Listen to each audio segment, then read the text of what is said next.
Bali pada dinasti Warmadewa. Bali dipimpin oleh seorang raja agung bernama Sri Jayapangus yang beristana di Gunung Panaraja. Pada masa pemerintahan Sri Jayapangus, datanglah seorang saudagar dari Cina bersama seorang anaknya yang bernama Kang Ching-wi. Kisah yang akan mengubah Bali, sebuah kisah yang sangat agung, akan dimulai.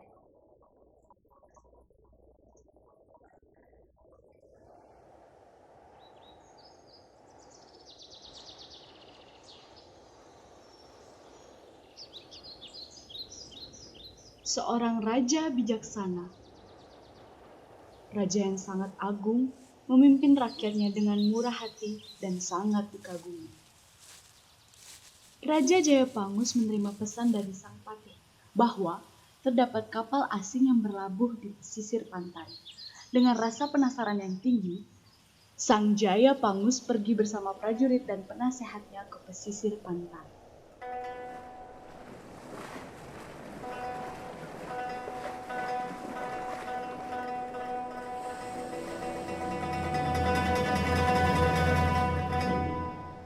Jayapangus melihat seseorang yang sangat asing.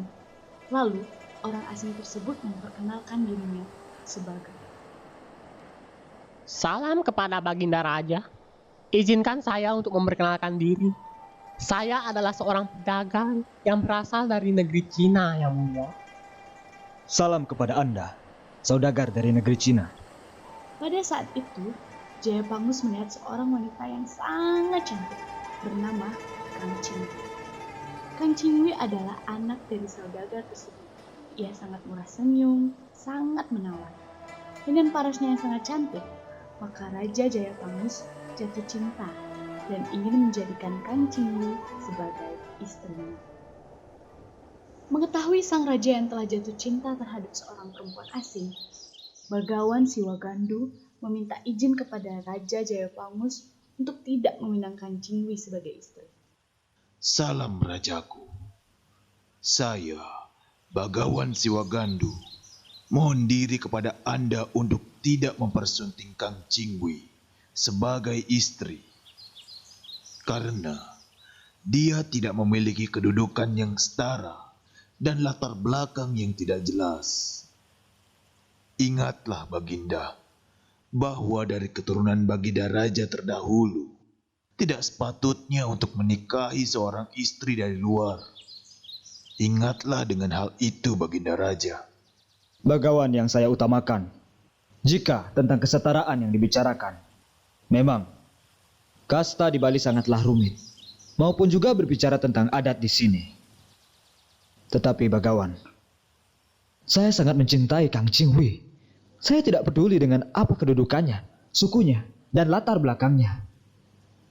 Tapi Bagawan, saya sangat bersungguh-sungguh untuk menjadikan Kang Ching-wi sebagai seorang istri.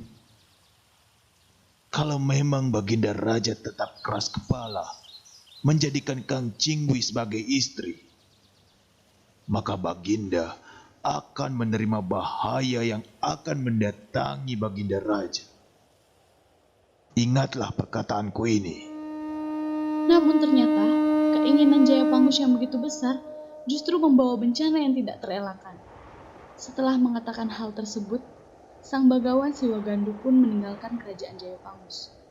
Tak sedikit pun Raja Jayapangus merasa takut dengan hal yang dikatakan oleh Bagawan Siwagandu. Raja pun memerintahkan seluruh rakyatnya untuk mempersiapkan upacara pernikahannya. Raja Jayapangus dan Kang Ching-wi sangat bahagia dalam hari pernikahan mereka.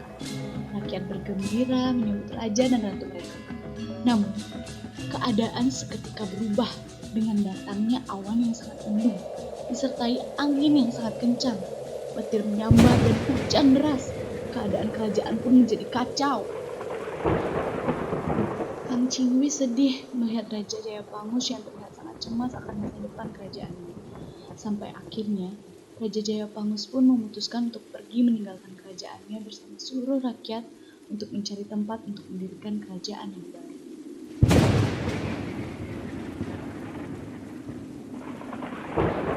Sangat sedih sang Raja Jayapangus mengetahui keadaan rakyatnya.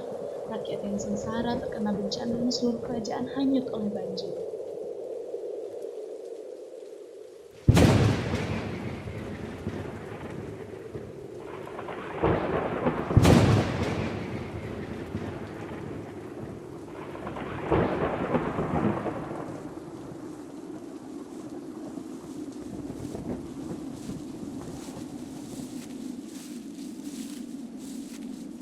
Akhirnya, Raja Jayapangus menemukan tujuannya pada hutan Jongles untuk mendirikan kerajaannya yang bernama Balingkang.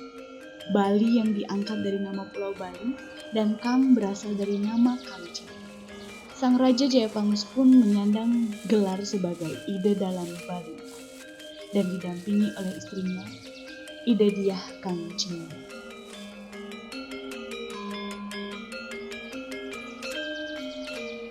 Telah lama berselang setelah pernikahannya, Raja Jayapangus dan Kang Cinggu tidak satu pun dikaruniai seorang keturunan. Adinda, bolehkah aku meminta sebuah permintaan?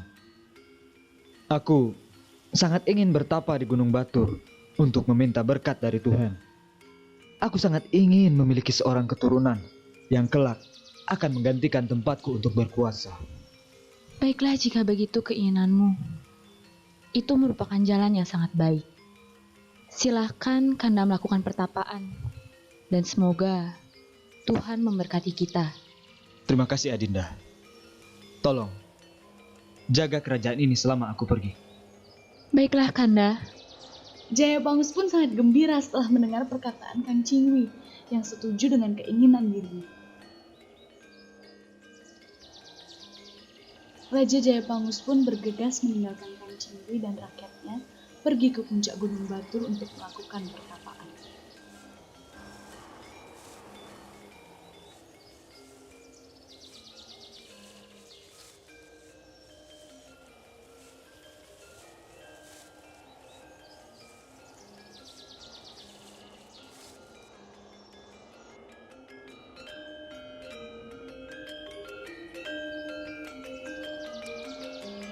Saat sang raja berjalan untuk mencari tempat bertapa, Raja Jayapangus menemukan sebuah gua yang sangat indah dan tenang untuk melakukan pertapaan.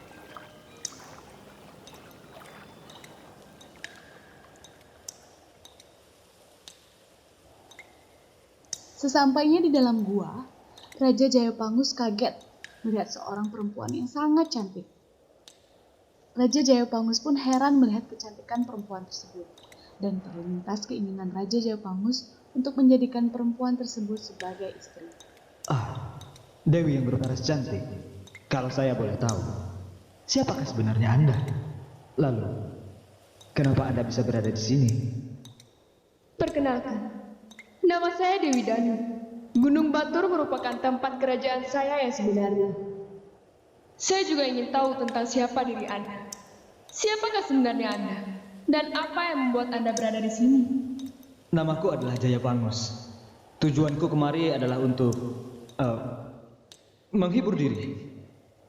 Agar Adinda tahu bahwa aku ini masih bujangga. Sekarang aku lemah, seperti tidak berdaya. Di saat aku melihat kecantikan Adinda. Adinda, aku minta kepada Adinda, tolong berikanlah aku sebuah obat untuk hidup dan matiku. Marilah di sini merasakan cinta bersama. Jika begitu keinginan Kanda yang sesungguhnya, saya tidak bisa menolak. Saya akan mengikuti keinginan Kanda. Seketika, hilang tujuan utama Raja Jayapangus untuk melaksanakan tata singa. Dan di sanalah istri kedua dari Raja Jayapangus dari Gunung Batur. Setelah sekian lama, Dewi Danu hamil dan melahirkan seorang putra yang bernama Ida Sang Maya Danawa. Diceritakan, di kerajaan Kang Cingwi tetap menunggu kedatangan suaminya. Setelah lama suaminya tidak kunjung datang, beliau mengira bahwa suaminya mendapatkan sebuah bencana yang menimpanya. Lalu, Kang Cingwi pun pergi ke Gunung Batur untuk menyusul suaminya. Ia berjalan tidak sampainya berganti kali. Tanpa terasa, ia telah sampai di Gunung Batu. Kang Ciwi sangat kaget menyaksikan suaminya memadu kasih dengan seorang perempuan.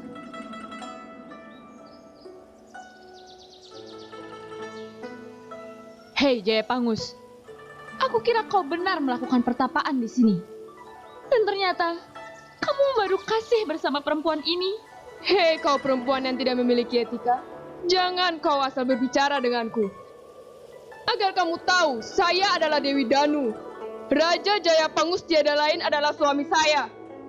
Sang Dewi Danu pun sangat marah terhadap hinaan Kang Cingwi atas dirinya. Lalu, Sang Dewi Danu mengutuknya dengan cara membakar Kang Cingwi dengan api suci. Betapa terkejutnya Kang Cingwi melihat hal tersebut. Lantas ia berlari dan berlindung di sebuah pohon yang besar. Namun api tersebut mengejar Kang Cingwi. Api itu berkobar-kobar dan Kang Cingwi pun terbakar sampai akhirnya meninggal dunia. Adinda Kancingwi sayang, agar kamu tahu bahwa akulah yang bersalah di sini. Karena akulah yang membuat kamu seperti sekarang. Maafkan kesalahanku, Adinda. Dan, wahai Adinda Dewi Danu, sebenarnya aku mengaku bujangga kepadamu karena aku sangat ingin menjadikanmu sebagai istri. Tujuanku sebenarnya adalah untuk melakukan pertapaan agar aku mendapatkan anugerah seorang anak dari istriku Kang Cingwi yang tidak bisa memberikan seorang putra. Astaga, sedikit pun ku tidak berdaya. Kamu berani membodoh-bodohi diriku.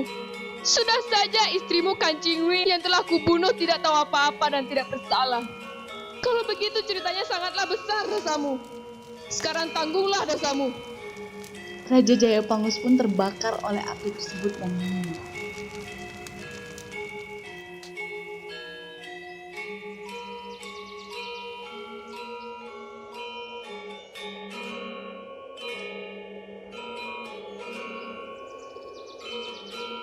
Rakyat Balingkang yang telah lama menunggu sang raja dan ratu yang tak kunjung datang kembali pun pergi menyusul. Sesampainya di sana, rakyat kaget melihat mayat laki-laki dan perempuan. Mayat tersebut tidak lain adalah raja dan ratu. Dengan adanya hal tersebut, lalu datanglah sang Dewi Danu. Wahai paman-paman rakyat Balingkang semua, ini adalah Raja Paman yang telah meninggal agar paman tahu bahwa akulah yang telah membunuhnya. Karena Raja Paman beraninya membodoh-bodohi diriku. Iya Dewi, raja saya memang bersalah. Sekarang, apa jadinya rakyat di sini jika tidak memiliki seorang raja? Tempat untuk kami untuk meminta telah tiada. Kami di sini semua akan mendapatkan kesengsaraan. Kalau memang begitu pengabdian paman, paman sangatlah berbakti dengan raja. Baiklah, jangan paman bersusah hati. Sekarang aku yang akan memberikan paman jalan. Dewi Danu memberikan sebuah harapan kepada rakyat Balingkang dengan menjadikan Raja Jaya Pangus dan Kang Cingwi sebagai lingga barang langit yang akan diabadikan dan disucikan oleh rakyat Balingkang sebagai tanda penghormatan kepada raja dan ratu mereka.